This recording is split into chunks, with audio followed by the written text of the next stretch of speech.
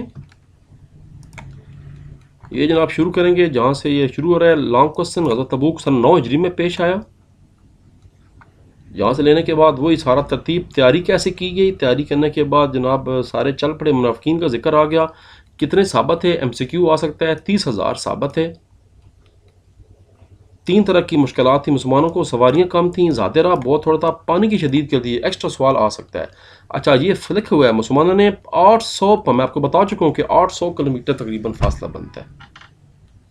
اور اسی وجہ سے یہ جو غزوہ تبوک ہے اس کو جیش الاسرہ بھی کہا جاتا ہے، یعنی تنگی کا لشکر بھی کہا جاتا ہے. یہ بھی ایک ایم سی کیو اور شارٹ ایکسٹرا بن جائے گا. اور یہ سوال بھی بن سکتا ہے کہ کس غزوے میں مسلمانوں کو لڑے بغیر فتح حاصل ہوئی. غزوہ تبوک میں مسلمانوں کو لڑے بغیر فتح حاصل ہوئی تھی.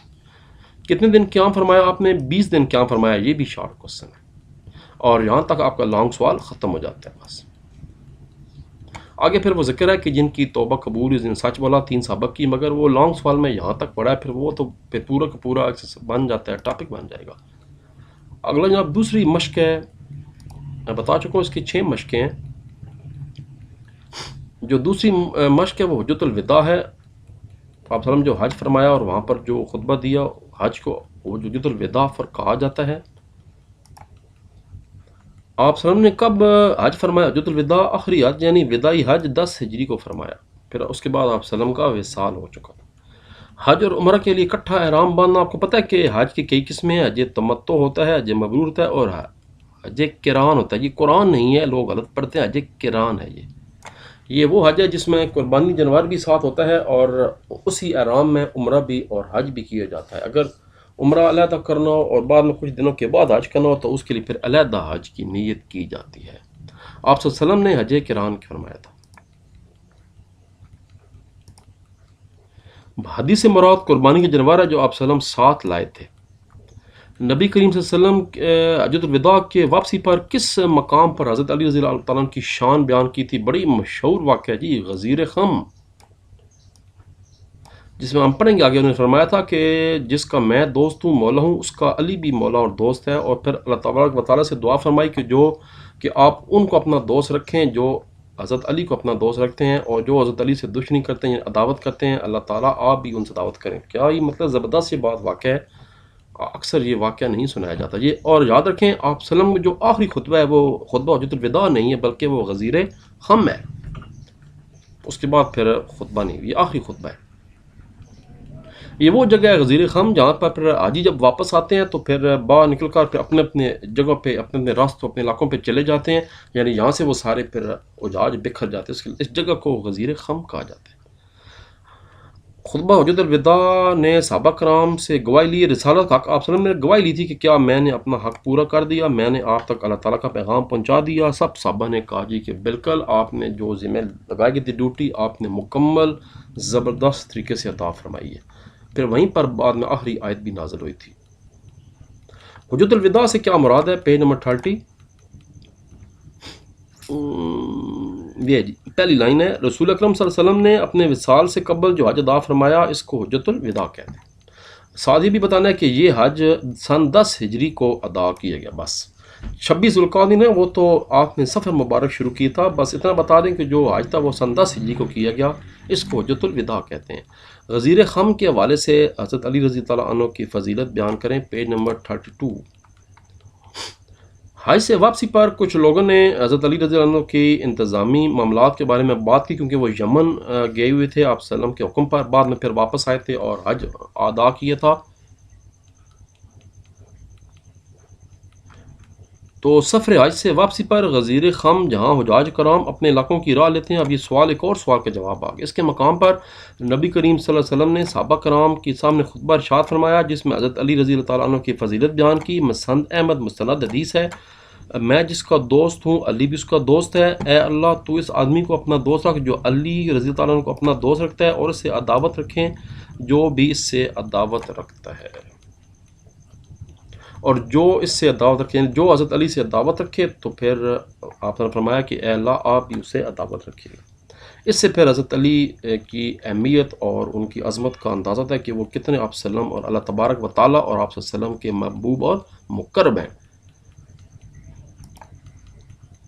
اور ایک اور حدیث شریف میں لکھا ہوا ہے کہ جس نے حضرت علی رضی اللہ تعالیٰ عنہ سے بغض رکھا گویا انہوں نے آپ صلی اللہ علیہ وسلم سے بغض رکھا. یہ ایک اور جگہ بھی حدیث لکھی ہوئی ہے. باب العلم بھی ان کو کہا جاتا ہے. آپ صلی اللہ علیہ وسلم فرمایا تھا کہ میں علم ہوں اور علی اس کا دروازہ ہیں. تکمیل دین کے حوالے سے آیت مبارکہ کا ترجمہ لکھیں ہیں. سورہ مائدہ کی آیت اتری اور یہ آخری آیت ہے جو قرآن پاک کی طرف سے وہی آئی.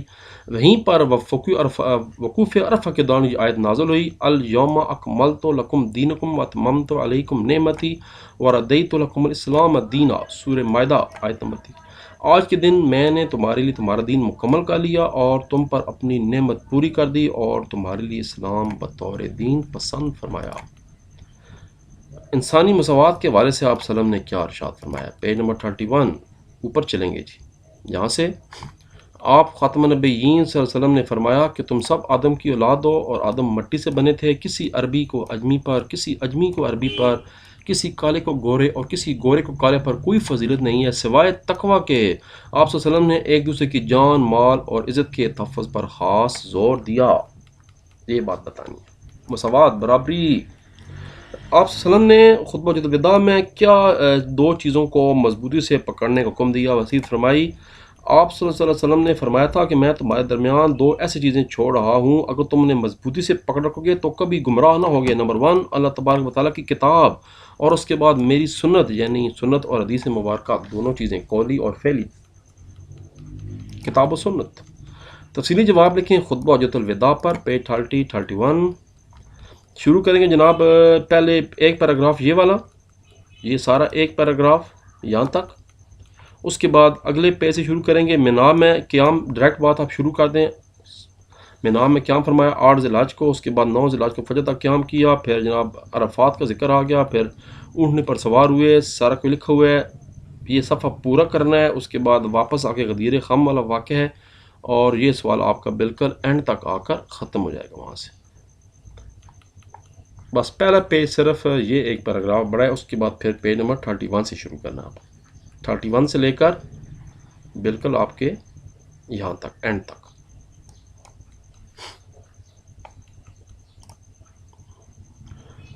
جناب اگلی ایکسرسائز ہے تیسرا. پہلے چیک کر لیں کہ اگلی جو سبق ہے وہ کس چیز سے ریلیٹڈ ہے. اگلا سبق ہے آپ وسلم کا وصال مبارک، وصال نبی صلی اللہ علیہ وآلہ وسلم.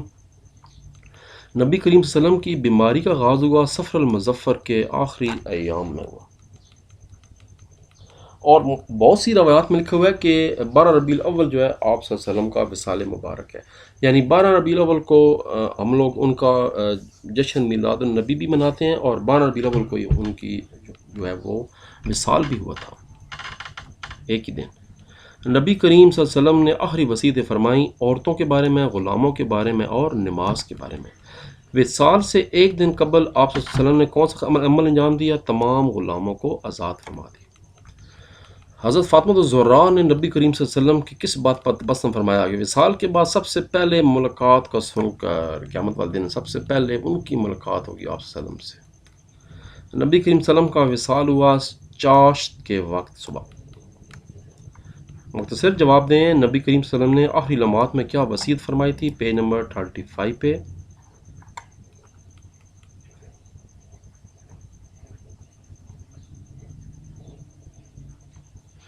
یہ جناب آپ صلی اللہ علیہ وسلم نے وفات سے چند لمحے قبل سیدنا جناب حسن رضی اللہ تعالیٰ عنہ اور سیدنا جناب حسین رضی اللہ عنہ کو بلا کر چوما.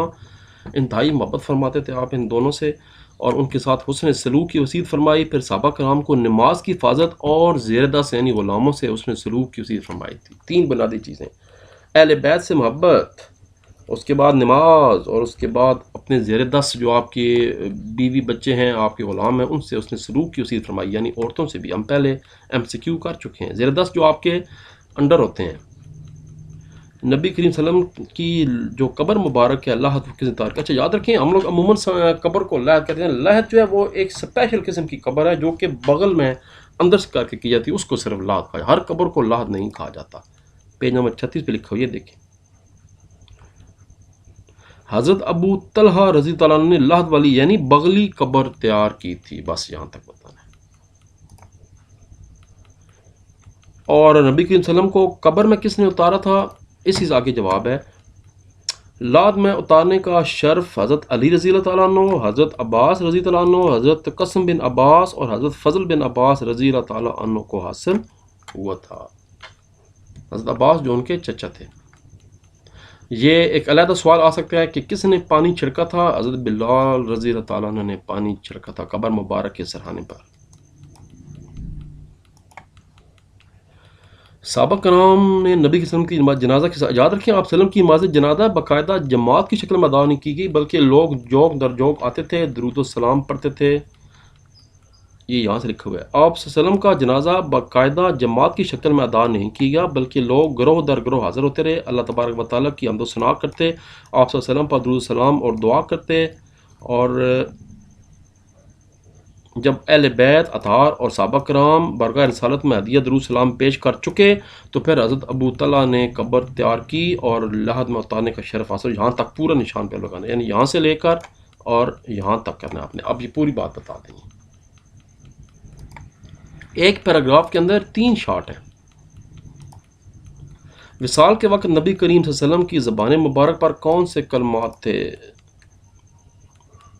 اصل رفیق سے ملنا چاہتے، یہ ہے جی، آپ خاتم النبیین صلی اللہ علیہ وسلم آخری الفاظ تھے، اللہم بالرفیق الاعلی، اے اللہ مجھے بلند مرتبہ رفیق سے ملا دیں، یعنی آپ اپنے آپ سے مجھے ملا دیں۔ یہ الفاظ آپ وسلم نے 3 مرتبہ دہرائے اور آپ وسلم کا ہاتھ مبارک جھک گیا۔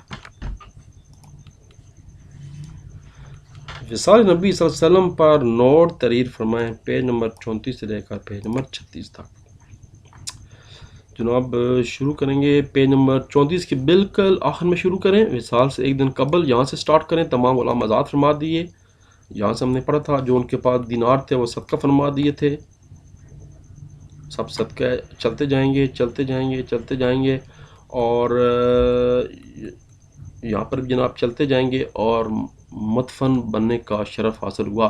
ایک اور ایکسٹرا سوال آ سکتا ہے کہ آپ سلم جو مدفن ہے وہ کس کے حجرے میں ہوا؟ آپ سلم کو حضرت عائشہ رضی اللہ عنہ کے حجرے میں دفن کیا گیا، قبر مبارک وہاں پر اس حجرے میں موجود ہے جو بالکل متصل ہے مسجد نبوی کے۔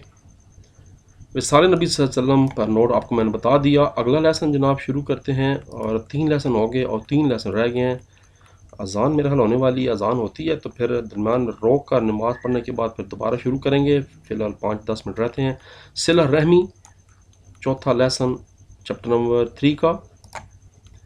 صلہ رحمی سے کیا مراد ہے؟ رشتہ داروں کے ساتھ تعلقات کو مضبوط کرنا، اور قطع رحمی کا مطلب ہے رشتہ داروں کے ساتھ تعلقات کو ختم کرنا۔ عمر اور رزق میں اضافہ ہوتا ہے، بار بار فرمایا گیا کہ جو شخص اپنی عمر اور رزق میں اضافہ چاہتا ہے وہ صلہ رحمی کرتا ہے، اچھا سلوک رشتہ داروں کے ساتھ۔ رشتہ داروں کے ساتھ تعلقات ختم کرنا کہلاتا ہے قطع رحمی۔ قطع رحمی کرنے والا جنت میں داخل نہیں ہوگا، حدیث شریف میں لکھا ہوا ہے۔ حدیث مبارکہ کی روشنی میں اصل صلہ رحمی کیا ہے کہ جو آپ سے تعلق توڑنا چاہتا ہے اس سے بھی جوڑیں، یعنی ایک تو تعلقات اچھے کریں پھر اگر کوئی نہیں بھی کرنا چاہتا رشتہ دار اس سے بھی زبردستی تعلقات جوڑیں، یہ اصل صلہ رحمی ہے۔ اصل پہل جو کرے گا وہی بس جائے گا آگے جی۔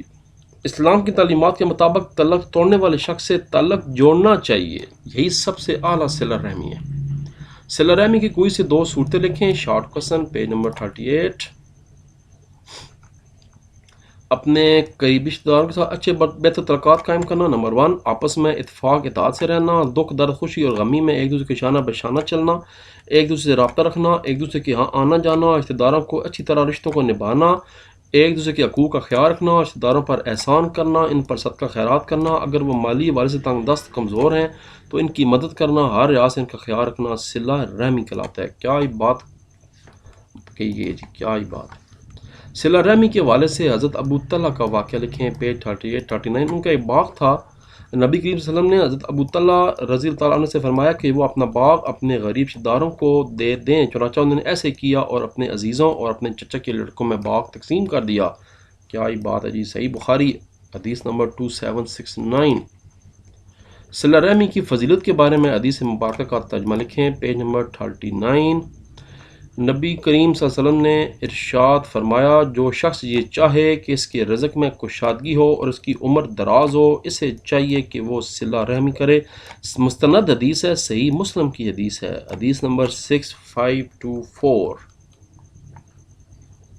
یہ جو اوپر پر میں نے ہائی لائٹ کی ہوئے ہے یہ ایک علیحدہ سوال ہے، ابھی آگے آنے والا ہے، وہ ہے کہ صلہ رحمی کے فوائد کیا ہیں۔ وہ یہ ہے صلہ رحمی کے 2 فائدے بیان کریں۔ نبی کریم صلی اللہ علیہ وسلم نے فرمایا کہ صلہ رحمی اختیار کرنے والے شخص کو رزق میں کشادگی اور عمر میں برکت کی ضمانت عطا فرمائی گئی ہے، یہ بات ہوتی ہے۔ اور شارٹ کوسچن ہے قطع رحمی کے 2 نقصانات تحریر کریں۔ اب نقصانات کی بات ہو رہی ہے 38 39۔ پہلی بات یہ بتا دیں، آپ صلی اللہ علیہ وسلم نے فرمایا کہ بے شک اللہ تبارک و تعالیٰ کی رحمت اس قوم پر نازل نہیں ہوتی جس پر کوئی قطع تلقی کرنے والا موجود ہو۔ ایک بات۔ دوسری بات پین اوپر ہے، یہ پین ایک یہ بات بتانی ہے اور ایک یہ بات بتانی ہے، پیج 38 پہ بتانا ہے۔ ایک تو یہ ہے اللہ تبارک و تعالیٰ نے قطع رحمی کرنے والوں کو نقصان اٹھانے والا قرار دیا ہے۔ قیامت کے دن صلہ رحمی سے متعلق بھی پوچھا جائے گا۔ تو میں پھر بتا رہا ہوں، ایک ہائی لائٹ یہ والی جو میں نے کر دی، اب ایک وہ ہوگی بات، یہ والی لائن ہو گئی یہ والی، اور دوسری جو پھر وہ نیچے ہے یہ والی، اللہ تعالیٰ کی رحمت اس قوم پر نازل نہیں ہوتی جس پر کوئی قطع تلقی کرنے والا موجود ہو۔ لانگ سوال آگے جی، صلہ رحمی کی اہمیت پر جامع نوٹ لکھیں۔ 39 اور 40 یہاں سے ڈائریکٹ شروع کریں، بس اوپر جانے کی ضرورت نہیں ہے، یہاں سے شروع کریں۔ نبی کریم صلی اللہ علیہ وسلم کے اخلاق حسنہ اور صلہ رحمی کا ایک نمونہ ہے، یہاں سے لے کر چلتے جائیں گے، آپ بیچ میں سارے شارٹ کور ہو جائیں گے اور چھوٹا سا سوال بنے گا لانگ، یہاں تک مکمل ہو جائے گا۔ پیج 39 پورا اور پیج نمبر 40 آدھا کیا بلکہ آدھے سے بھی آدھا۔ 2 اسباق ہمارے رہ گئے ہیں اور پھر یہ اسباق جناب شروع کرتے ہیں۔ اگلا ہمارا سبق ہے بطور سرچشمہ ہدایت۔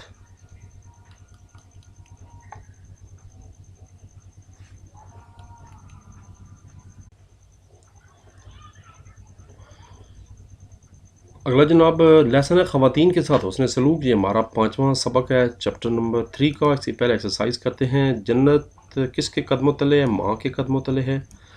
کون سا شخص 2 انگلیوں کی طرح نبی کریم صلی اللہ علیہ وسلم کے قریب ہوگا قیامت والے دن؟ وہ ہے 2 بیٹیوں کی اچھی تربیت کرنے والا، وہ جنت میں آپ صلی اللہ علیہ وسلم کے قریب ہوگا۔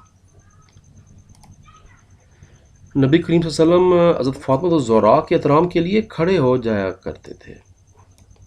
نبی کریم صلی اللہ علیہ وسلم نے بھلائی وسیع فرمائی عورتوں کے ساتھ۔ نبی کریم صلی اللہ علیہ وسلم اپنی دائی حضرت حلیمہ رضی اللہ عنہ کے استقبال کے لیے اپنی چادر ان کے قدموں میں بچھائی تھی۔ مختصر جواب دیں، اسلام کی آمد سے پہلے عورتوں کے ساتھ کیسا سلوک کیا جاتا تھا؟ پیج نمبر 42 چھوٹا سا جواب ہے۔ اسلام سے پہلے اور مختلف تہذیبوں اور معاشروں میں خواتین کو بہت سے حقوق سے محروم رکھا گیا اور ظلم و ستم کا شکار بنایا گیا۔ یہاں پر آپ مزید لکھیں کہ اسلام سے پہلے عربوں میں بچیوں کو زندہ دفن کرنے کا بھی رواج تھا، وہ بھی آپ یہاں پر لکھ دیں۔ نبی کریم صلی اللہ علیہ وسلم نے خواتین کی تربیت کے لیے کیا اقدامات کیا تھا؟ Page number 43۔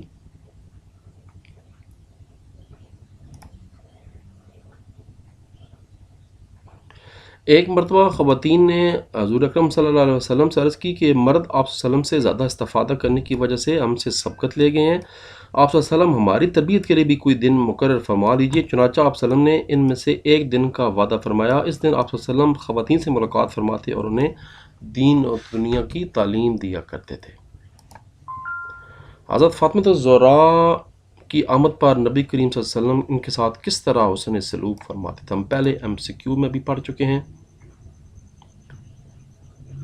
نبی کریم صلی اللہ علیہ وسلم نے عورت کو وہ عزت دی ہے کہ قیامت تک کے لیے اس کا مقام اور مرتبہ واضح ہو گیا۔ حضرت عائشہ رضی اللہ عنہا فرماتی ہیں کہ جب حضرت فاطمہ الزہراء رضی اللہ تعالیٰ عنہ کی خدمت میں آپ صلی اللہ علیہ وسلم کی خدمت میں حاضر ہوتیں تو آپ صلی اللہ علیہ وسلم انہیں خوش آمدید کہتے ہوئے کھڑے ہو جاتے، ان کا ہاتھ پکڑتے، ان کی پیشانی کو بوسہ دیتے اور انہیں اپنی جگہ پر بٹھاتے۔ شعب الایمان حدیث نمبر 8927۔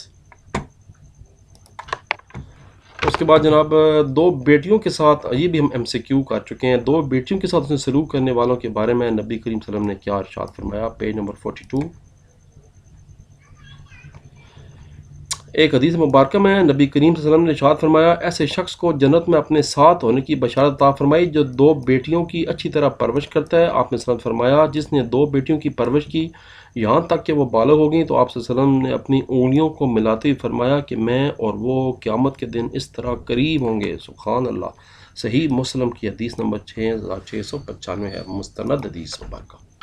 ہمیں خواتین کے ساتھ کس طرح کا رویہ اختیار کرنا چاہیے؟ آخری بالکل پیراگراف ہے یہ والا۔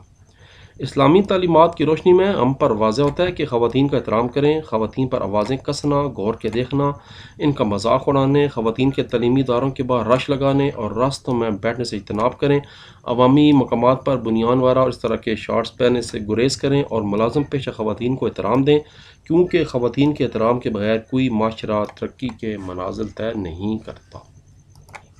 لانگ سوال ہے، سیرت طیبہ کی روشنی میں خواتین کے ساتھ حسن سلوک پر نوٹ لکھیں۔ چھوٹا سا ٹاپک اس لیے یہ پورا ٹاپک ہے، فل ہے، کل ہے۔ پیج نمبر یہاں سے سٹارٹ ہوگا 42 پورا اور پیج نمبر 43، کیونکہ یہ جب شارٹ کر کے پڑھیں گے تو آٹومیٹکلی چھوٹا ٹاپک بن جائے گا۔ آخری سبق ہے اسی چیپٹر نمبر 3 کا اور وہ ہے انداز تربیت۔ پہلے ہم ایمسیکیوز کرتے ہیں۔ نبی کریم صلی اللہ علیہ وسلم کی 10 سال تک خدمت کی تھی حضرت انس بن مالک رضی اللہ تعالیٰ عنہ نے۔ نبی کریم صلی اللہ علیہ وسلم نے حضرت معاذ بن جبل کو کہاں پر روانہ کیا؟ یمن میں ان کو بھیجا۔ نبی کریم صلی اللہ علیہ وسلم نے سے جب ایک صحابی نے قیامت کے بارے میں سوال پوچھا تو آپ نے فرمایا کہ کیا تم نے اس کی تیاری کر رکھی ہے؟ نبی کریم صلی اللہ علیہ وسلم شفقت سے ہاتھ چومے ایک مزدور کے جن کے پتھر توڑنے کی وجہ سے ہاتھوں پر نشان پڑ چکے تھے۔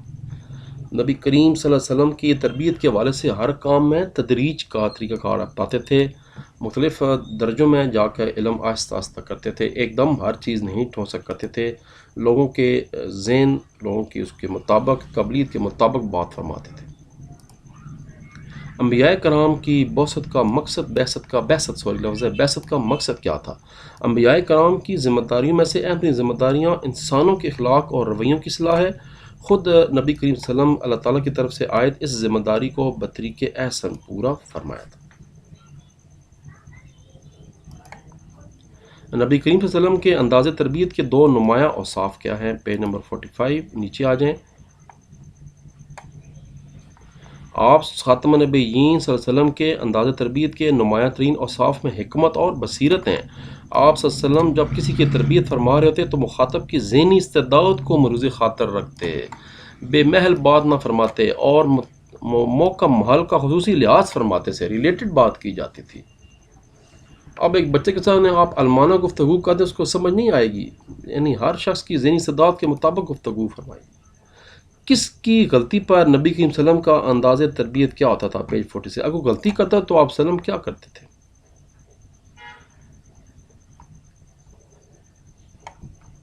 آپ صلی اللہ علیہ وسلم جب بھی نصیحت فرماتے تو اس کا خیال رکھتے کہ کسی کی دل آزاری نہ ہو۔ نصیحت کے وقت آنکھوں میں محبت، شفقت کی چمک ہوتی اور چہرے پر سختی کے بجائے نرمی کا انداز رکھتا تھا۔ اگر کبھی اس بات کی ضرورت ہوتی کہ غلطی پر فوراً مطالبہ کی جائے تو انتہائی نرمی اور نہایت دل سوزی اور محبت کے انداز میں سمجھاتے تاکہ مخاطب حق بات قبول کرنے کے لیے آمادہ ہو جائے۔ جیسے آگے ذکر ہے ایک دیہاتی کا، اس کو انہوں نے خاص طریقے سے فرمایا تھا۔ مسلسل روزے رکھنے سے صحابہ کرام کے بارے میں آپ صلی اللہ علیہ وسلم کا کچھ آپ صلی اللہ علیہ وسلم کو دیکھا دیکھی کچھ صحابہ کرام نے مسلسل روزے رکھنے شروع کر دیے، جس سے ان کی صحت خراب ہو گئی، رنگ زرد پڑ گیا۔ آپ صلی اللہ علیہ وسلم نے فرمایا کہ اب ڈائریکٹ ان کو نہیں منع کیا بلکہ خاص طریقے سے ان کو سمجھایا تاکہ اس کا ان کا نہ ہو۔ ایک مرتبہ لوگوں نے آپ صلی اللہ علیہ وسلم کو مسلسل روزے رکھتے ہوئے دیکھا تو صحابہ کرام بھی مسلسل روزے رکھنا شروع کر دی، اس کی وجہ سے ان کی کمزوری لاحق ہو گئی، چہروں کے رنگ پیلے پڑ گئے۔ تو آپ صلی اللہ علیہ وسلم نے ایک جگہ پر جہاں کافی لوگ جمع تھے فرمایا کہ لوگوں کو کیا ہو گیا کہ کسی کو دیکھ کر وہ طرز عمل اختیار کر لیتے ہیں، حالانکہ ایک بندہ دوسرے سے مختلف ہو سکتا ہے۔ سنن ابن داؤد، یعنی آپ صلی اللہ علیہ وسلم نے نام لینے کے بجائے اشاروں سے یہ بات کرنے کی کوشش کی تاکہ ان کی دل آزاری نہ ہو۔ ظاہری بات ہے آپ صلی اللہ علیہ وسلم کی جو روحانی جسمانی طاقت ہے وہ عام انسان سے بہت بلند ہے۔ نبی کریم صلی اللہ علیہ وسلم کی انداز تربیت میں کن کے لیے رہنما اصول ہیں؟ Page number 47۔ رسول اکرم صلی اللہ علیہ وسلم کے انداز تربیت میں والدین کے لیے، اساتذہ کرام کے لیے اور علماء کرام کے لیے رہنما اصول ہیں۔ جن کو مشعل راہ بنا کر وہ نئی نسل کی بہترین تربیت کر سکتے ہیں اور ان کو معاشرے کا ایک کامیاب فرد بنا سکتے ہیں۔ لانگ سوال ہے جی آخری کہ انداز تربیت پر نوٹ لکھیں، پیج 47 سارا نہیں کرنا، آپ کو میں بتا دیتا ہوں کیونکہ یہ بہت بڑا ٹاپک ہے۔ پیج 45 میں یہاں سے سٹارٹ کریں جہاں میں نے لانگ سوال لکھا ہوا ہے، آپ سلم کے انداز تربیت کے نمایاں وسائل سے شروع کریں اور یہ شارٹ کوسچن بھی ہے، یہ پیج پورا کریں۔ اس کے بعد یہ والا جو اگلا پیج ہے وہ یہاں تک کریں، خصوصی صفت عطا کی تھی یہاں تک۔ اس کے بعد پھر یہاں سے شروع کریں، نبی کریم صلی اللہ علیہ وسلم ہر بات مناسب موقع پر کرتے تھے، یہاں سے لے کر پھر پیج 47 پہ آ کے بالکل اینڈ تک کر دیں۔ اس کے بعد جناب چیپٹر نمبر 4 شروع کیا جائے گا انشاءاللہ۔ تب تک کے لیے اجازت، اللہ تبارک و تعالیٰ آپ کا حامی و ناصر ہو۔ پاکستان زندہ باد۔